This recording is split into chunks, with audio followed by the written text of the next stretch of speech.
Too many cooks spoil the plot. A Wannarbee Bond Adventure.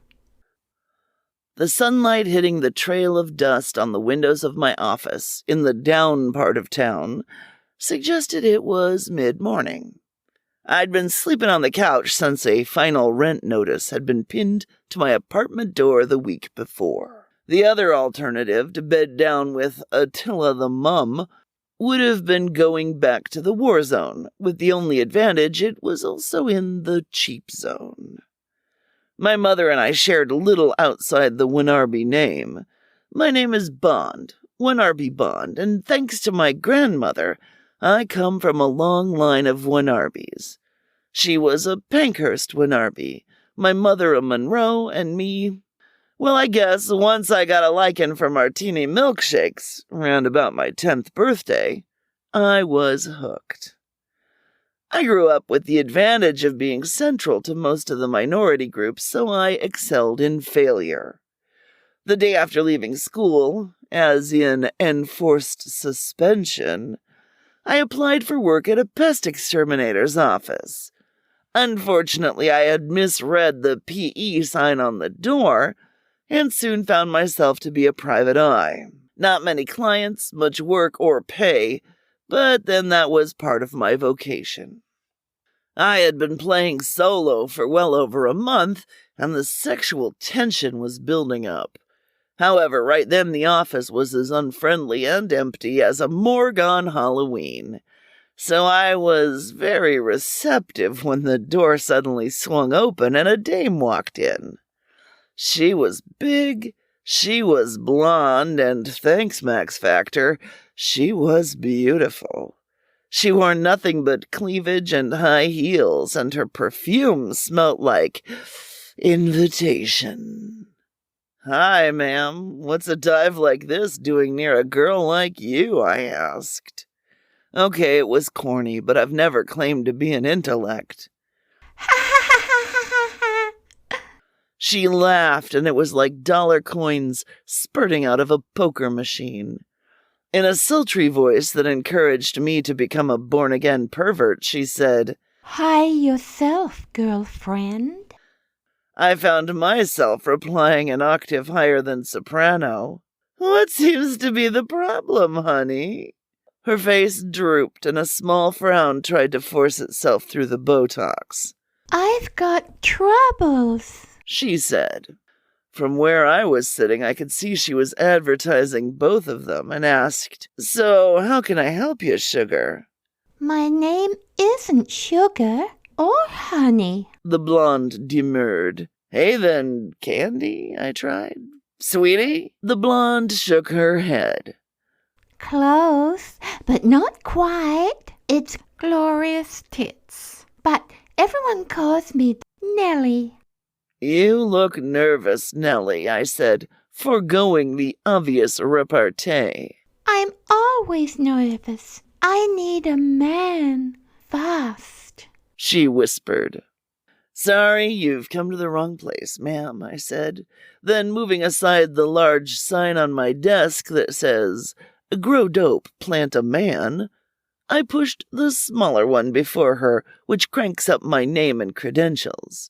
"But if you need a private investigator, I'm the best." I decided not to use the old joke that I investigated privates. After all, I was keen on getting the job.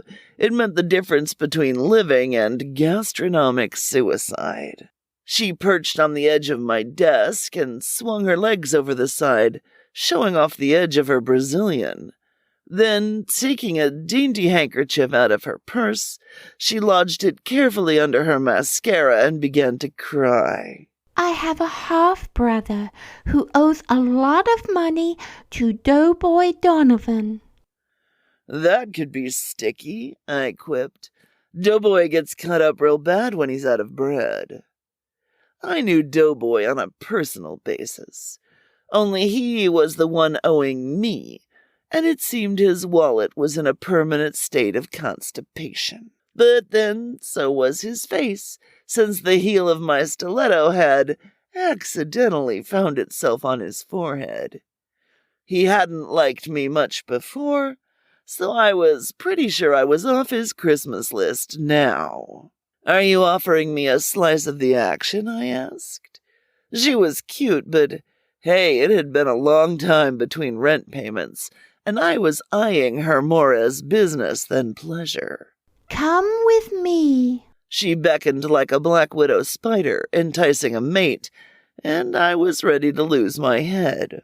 She led me outside to the tradesman's entrance, where a Porsche was pretending to be a bread van.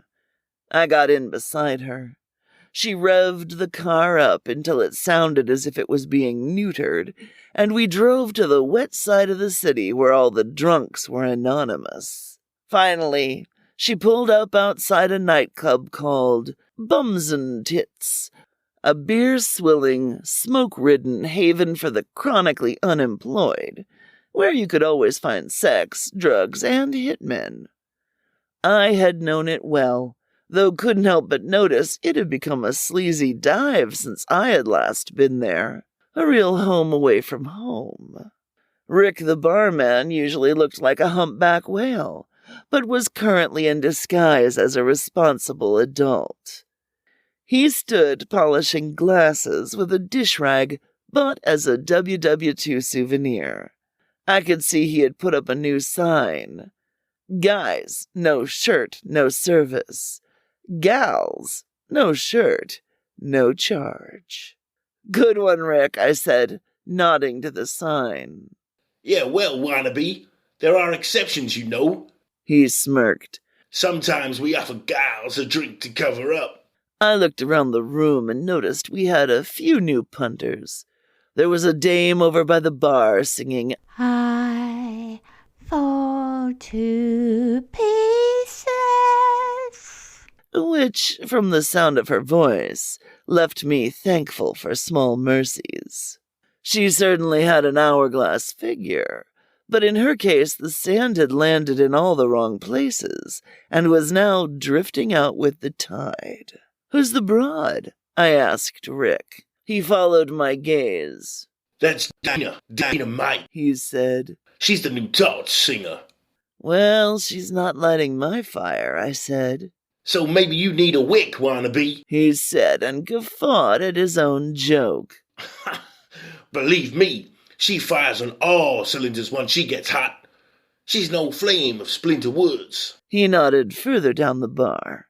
I knew Splinter from the old days, along with his pipe-puffing sidekick, Smoky Embers. They were arsonists, but lately had branched out into occupational hazards. "They're both here to get away from the heat," Rick whispered. They turned my way and their faces lit up when they saw me. "Hey, Wannarbee, ain't seen you in a whiles. As I remember, you owe me, and now's a good time to pay me back," Splinter said.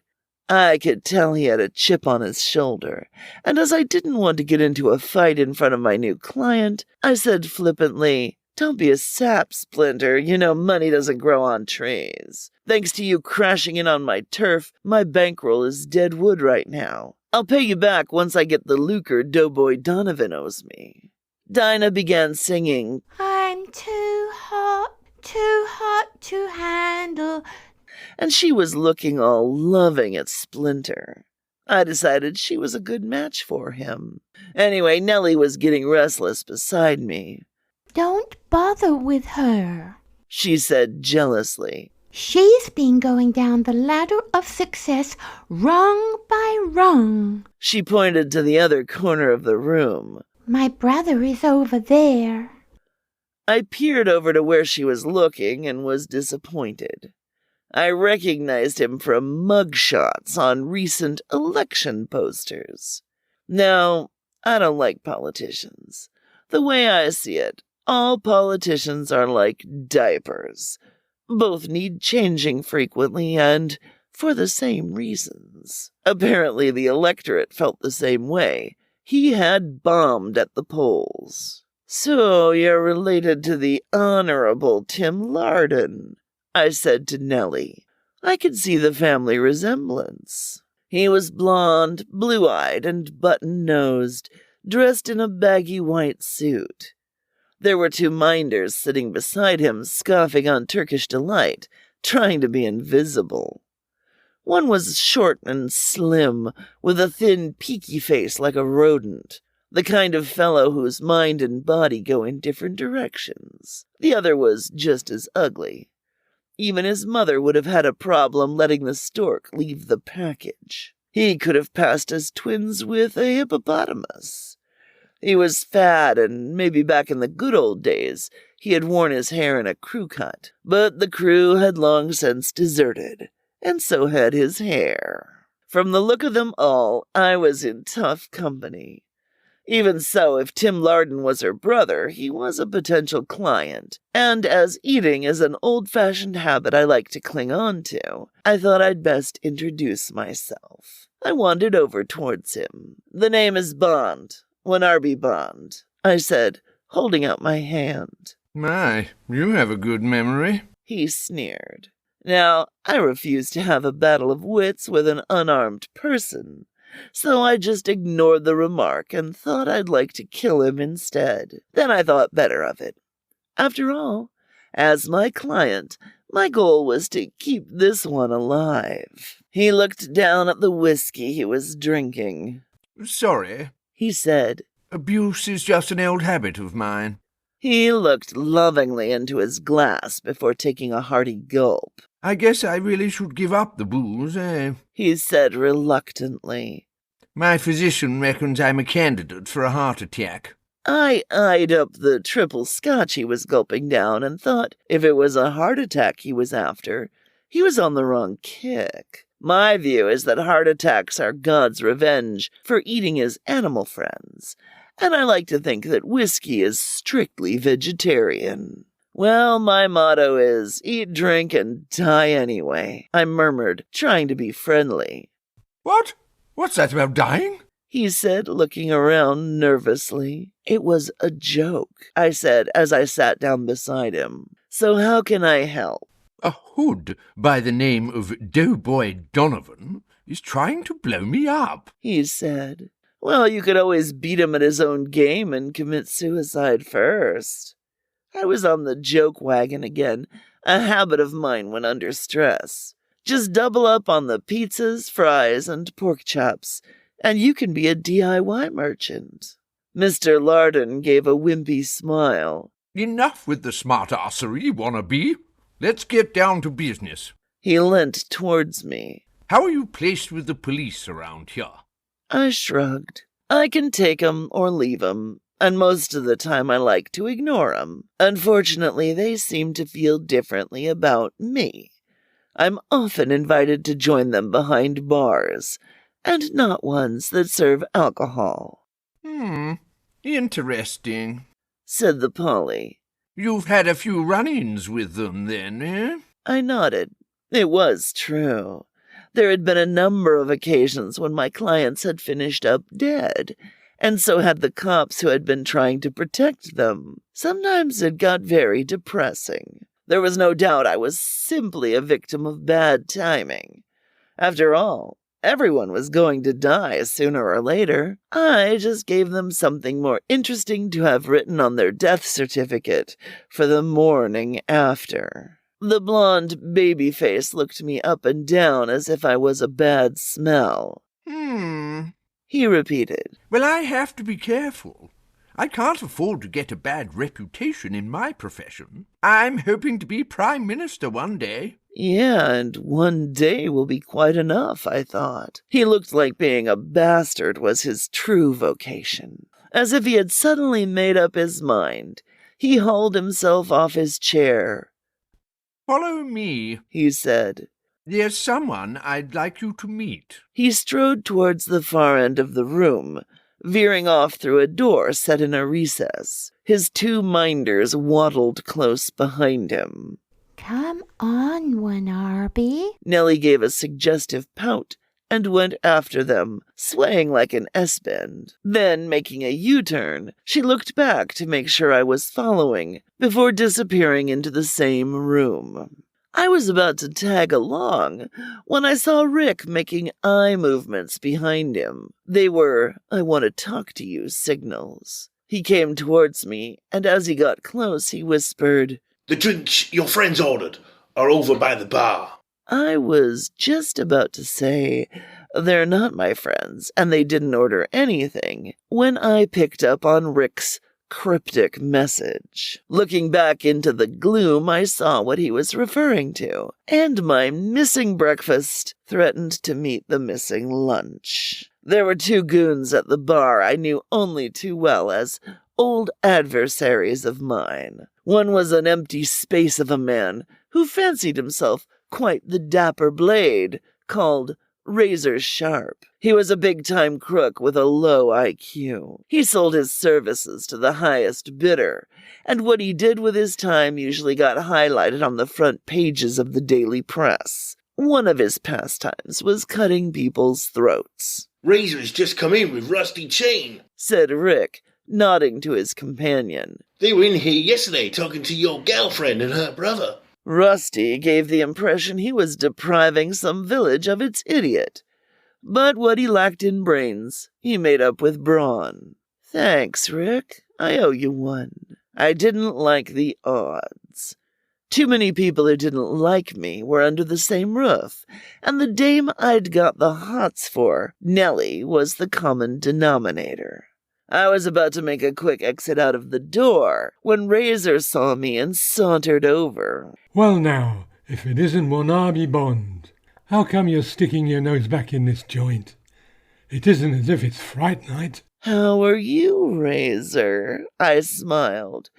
"You're looking a little dull, or maybe it's your batteries need changing." The quip was electrifying. "I think we've got some unfinished business, bumrag. The last time we met, I gave you a close shave. This time, I'll make it even closer." I saw Nellie coming back towards me. She ignored Razor and Rusty completely and took my arm roughly. Come on, Wannarbee. The sooner we get the business over, I can see how to repay you with the pleasure. I can't wait to get out of these tight clothes and relax. I grinned sheepishly. "Way to go, babe," was my only reply. I'm just not good at banter when I'm about to get fried. "Catch up with me later, Razor," I said, "unless you have to cut and run." Nellie took my hand, wedged it firmly between her arm and ample bosom, and led me through the door into a small corridor, then up some steep stairs, our bodies melding into the darkness. I wasn't complaining. I could hear the voices of the politician and his minders in a room at the top of the stairs. She opened the door. It was so dark I could hardly see a thing. Then, before my eyes became accustomed to the gloom, I felt someone come up behind me and push me inside. From the size and bulk, it had to be the Happy Hippo. He put his arm around my neck, pulling me back, whilst his rat-faced colleague began to frisk me. His hand went into personal places, usually only frequented by girlfriends. I brought my knee up to his crotch and came into contact with something small and soft. He gave a yelp of pain and staggered back, so I swiveled around and tried the same move with the other leg on Hippo. But he was ready for me and grabbed my foot, flinging me across the room like a piece of fluff. I landed in a heap and lay there for a moment, catching my breath. I was shaken but beginning to stir when I could see Ratface making his way towards me again. I put my hand in my pocket but found only knuckles. Damn, I thought, progressing to a naughtier word. I mentally flicked through my karate black belt for beginners and decided on number 7. It involves doing a double high kick from a crouch position and spinning back into a jackknife dive. Impossible, you may think, and you would be right. I landed on the floor with both of the thugs pinning me down. They yanked me up by my hair and pulled me across the room to another door. Ratface opened it and Hippo threw me inside. It was large, but even darker than the first. I staggered across toward the far wall, and from the sound of the voices and clatter of glasses, it was probably situated right above the bar. I could hear a few of the punters ordering their beer, and Dinah singing. We're having a hate wife. It was obviously true, because outside the doorway I could just see the Honorable Tim and Nellie in a hot embrace. If they were related, it was news to their parents. Suddenly a shot rang out and a slug whizzed past. Thinking it probably had my name on it, I fell to the floor. Cowardice is a family trait. In the darkness, I could see another figure flat on his back. He was big and was lying very still. It was Doughboy Donovan, and he was dead to the world. Even if the entire Baywatch Babes gave him the kiss of life, he would still be dead tomorrow. There was a clatter of a gun falling on the floor, and from what I could see of it, I realized it was mine. It had been my gun Hippo and Ratface had been after when they frisked me, not my virtue. It was a setup.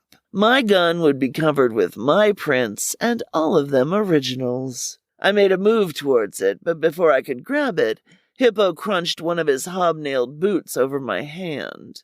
He leered down at me, and the rodent joined him, grinning. Don't bother trying to retrieve your gun, Wannarbee. I'm sure the cops'll do it for you, he said.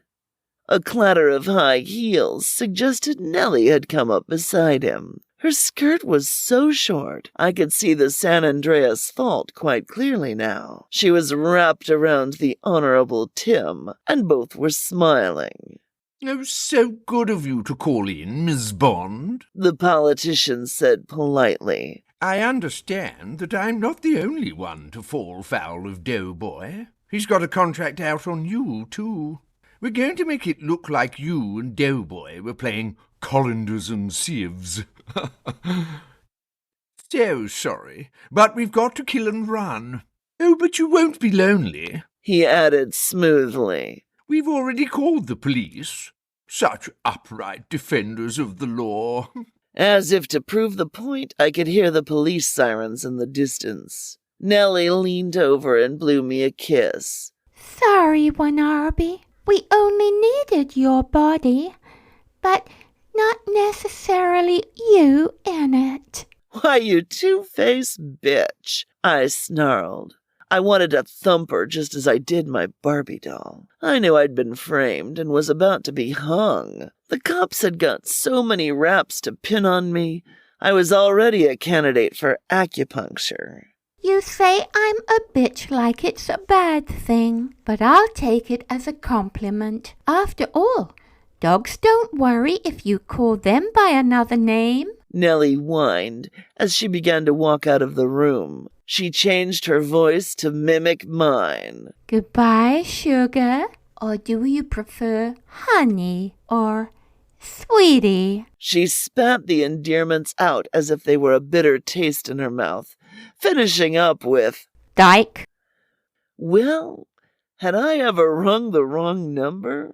Although she was right, of course, and at any other time I would have joined the debate. But I felt a bit inhibited, with the egg timer on my life running down to a few grains.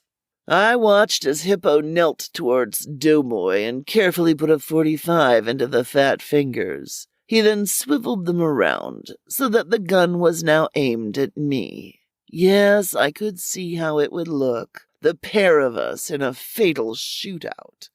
And me caught on the very day I wasn't wearing clean underwear. Well, Mother had always said, it's always a good idea to plan ahead. But then the damnedest thing happened.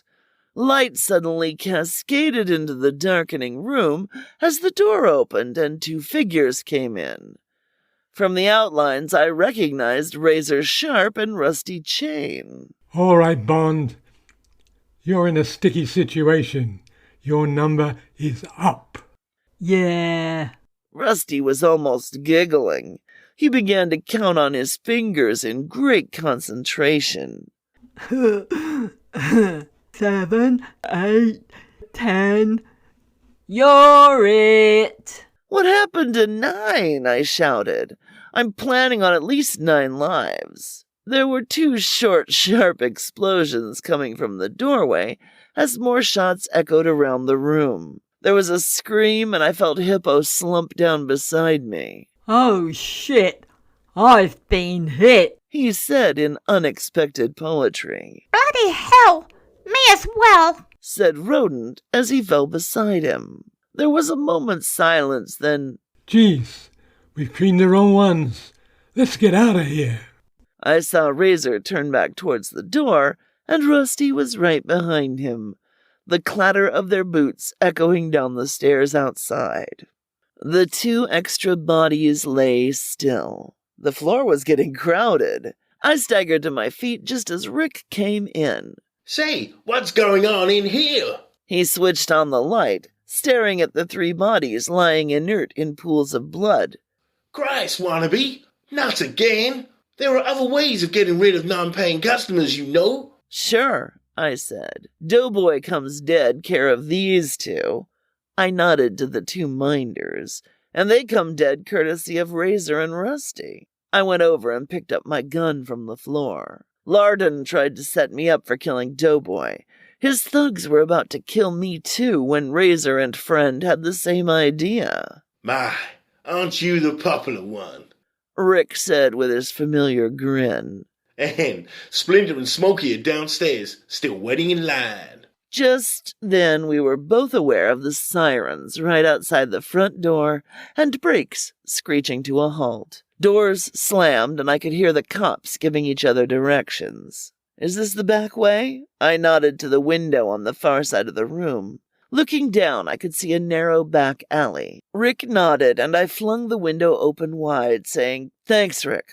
I owe you another one." I made a sudden dive through the window, hoping I would think what else to do before I landed outside.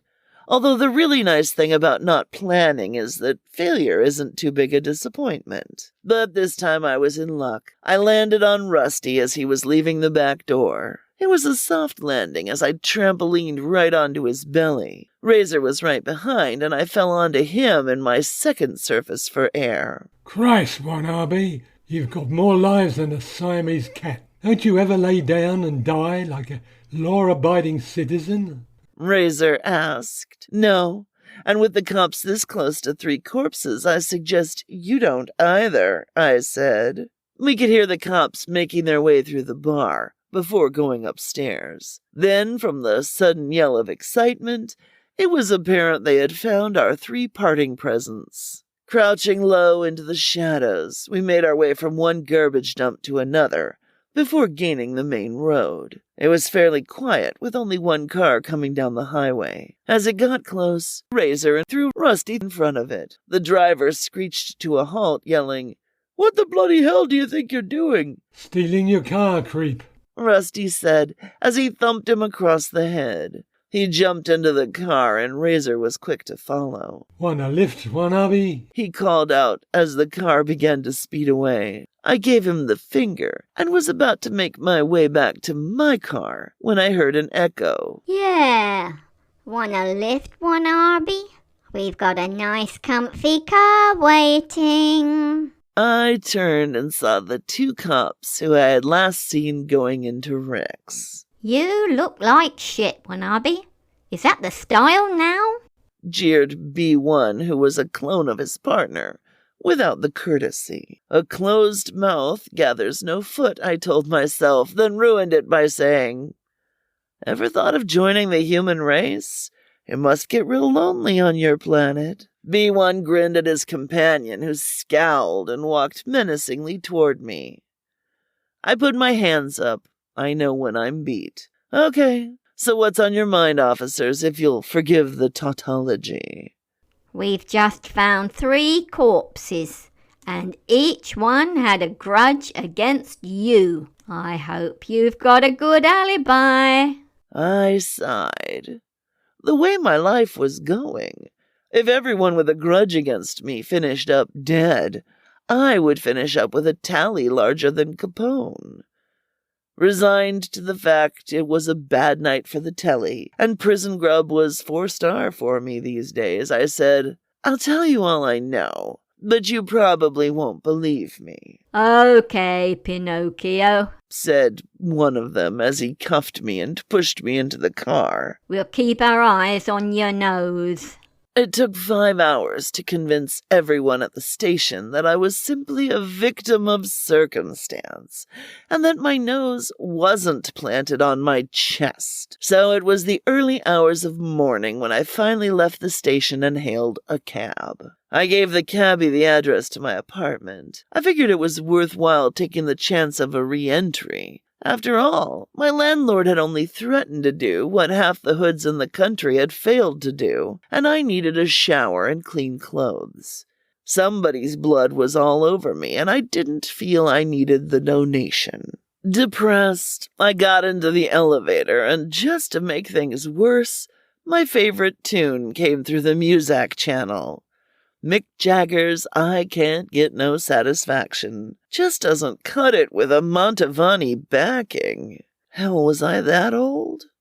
I felt I was going around on a turntable and couldn't get off. In the 60s, people took acid to make the world weird. Now it really was weird, and they were taking Prozac to make it normal. I walked into my pad and looked around with dissatisfaction. Since Rent-A-Room had reclaimed their furniture, it was just too damned clean and functional. Even the houseplants were still alive, although none were remotely smokable. In a state of gloom, I walked over to my answering machine and pressed the buzzer. 3 messages spoke out at me one after another. Wannarbee, this is your mother.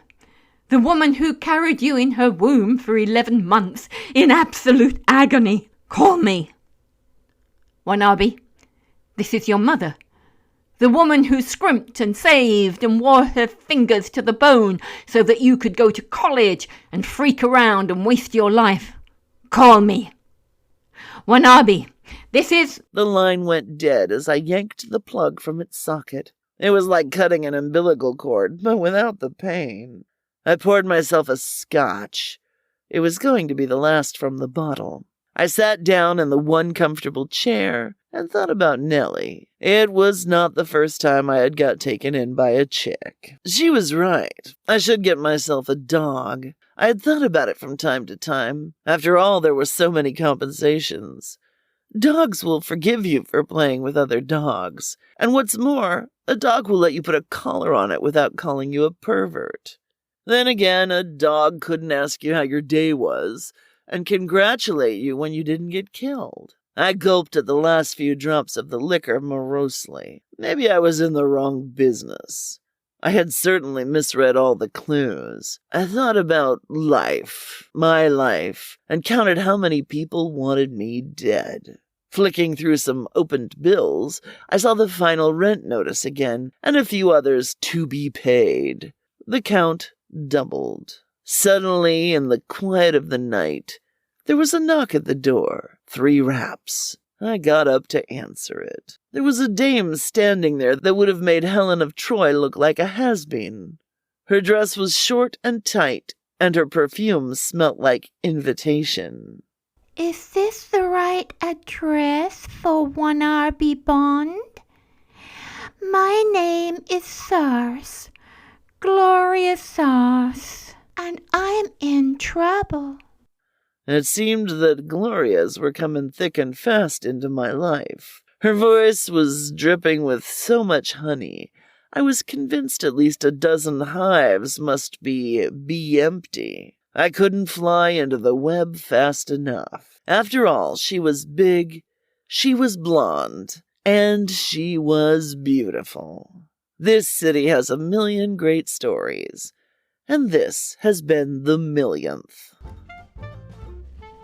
You have been listening to Too Many Crooks Spoiled the Plot by Brianda Cross. Julie Halverson was Wannarbee Bond, Brianda Cross was Gloria Stitts, Mark Anthony was Rick the Barman, and Toby Chittenden, the Honourable Tim Larden, whilst John Cross was Razor Sharp. For more Wannarbee adventures, please go to fastfictionpodcast.com for 2 Dykes on a Bike, A Time to Die, The Valentine Massager, or Death by Fermentation. Thank you.